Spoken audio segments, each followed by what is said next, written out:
Hello বন্ধুরা, আজ আমি তোমাদের কাছে নতুন একটা রেসিপি নিয়ে এসেছি। আজ আমি ডিম ভাপা বানিয়ে তোমাদেরকে দেখাবো। এই ডিম ভাপা তৈরি করতে দেখো আমার কী কী লাগছে, তোমাদেরকে দেখিয়ে দিচ্ছি। এখানে দেখো ডিম সেদ্ধ করে আমি দুভাগ করে নিয়েছি। টক দই দেখো ফেটিয়ে রেখেছি। সাদা সর্ষে আছে, কালো সর্ষে আছে, পোস্ত আছে, কাঁচা লঙ্কা আছে, আর ডিম সেদ্ধ একটা দেখো আমি গ্রেট করে রেখেছি। দেখো মিক্সির মধ্যে সাদা সর্ষে দিয়ে দিচ্ছি, কালো সর্ষে দেখো দিয়ে দিচ্ছি, পোস্ত দেখো দিয়ে দিচ্ছি, কাঁচা লঙ্কা দেখো দিয়ে দিচ্ছি। জল দিয়ে দেখো আমি পেস্ট করে নেব। গ্যাসে দেখো ফ্রাই প্যান বসিয়েছি, সর্ষের তেল দিয়েছি, তেল দেখো গরম হয়ে গেছে। এবার আমি নুন দেখো দিয়ে দিচ্ছি, হলুদ দেখো দিয়ে দিচ্ছি, অল্প করে দেখো লঙ্কার গুঁড়ো আমি দিয়ে দিচ্ছি। এবার দেখো ডিমগুলো আমি দিয়ে দিচ্ছি।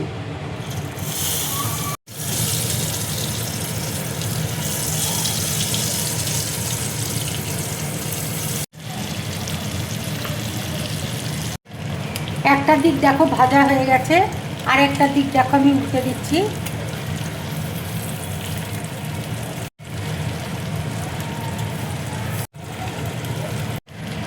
ডিমটা দেখো ভাজা হয়ে গেছে, এবার আমি একটা প্লেটের মধ্যে তুলে নিচ্ছি। এবার দেখো টিফিন কৌটোর মধ্যে মশলা বাটাটা দেখো দিয়ে দিচ্ছি। মশলার জলটা দেখো দিয়ে দিচ্ছি, দইটা দেখো দিয়ে দিচ্ছি, অল্প করে দেখো হলুদ দিয়ে দিচ্ছি, কাশ্মীরি লঙ্কার গুঁড়ো অল্প দিয়ে দিচ্ছি, আন্দাজ মতো দেখো নুন দিয়ে দিচ্ছি। সব একসাথে দেখো মিক্স করে নিচ্ছি। ডিম ভাজার তেলটা দেখো দিয়ে দিচ্ছি।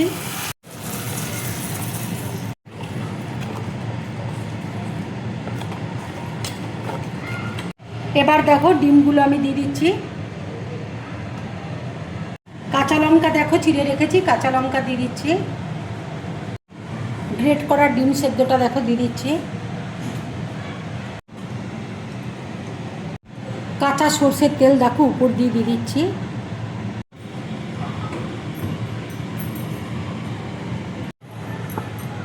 এবার দেখো ঢাকা দিয়ে দিচ্ছি।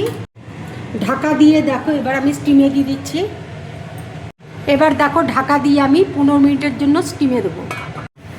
15 মিনিট দেখো হয়ে গেছে, এবার আমি ঢাকাটা খুলছি। এবার দেখো গ্যাসটা আমি অফ করে দিচ্ছি, ঠান্ডা হলে তোমাদেরকে দেখিয়ে দেবো। এবার দেখো ঢাকাটা আমি খুলে দিচ্ছি। ডিম ভাপাটা দেখো কত সুন্দর হয়েছে দেখো।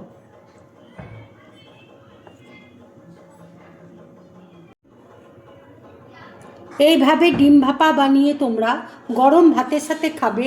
খেয়ে আমাকে অবশ্যই কমেন্টস করে তোমরা জানাবে তোমাদের কেমন লাগলো। যদি আমার এই রেসিপিটা তোমাদের ভালো লাগে তাহলে লাইক করবে, শেয়ার করবে, আর ডিম ব্লগ চ্যানেলটাকে সাবস্ক্রাইব করবে। তোমরা বেশি করে কমেন্টস করবে, তাহলে আমার খুব ভালো লাগবে। নমস্কার।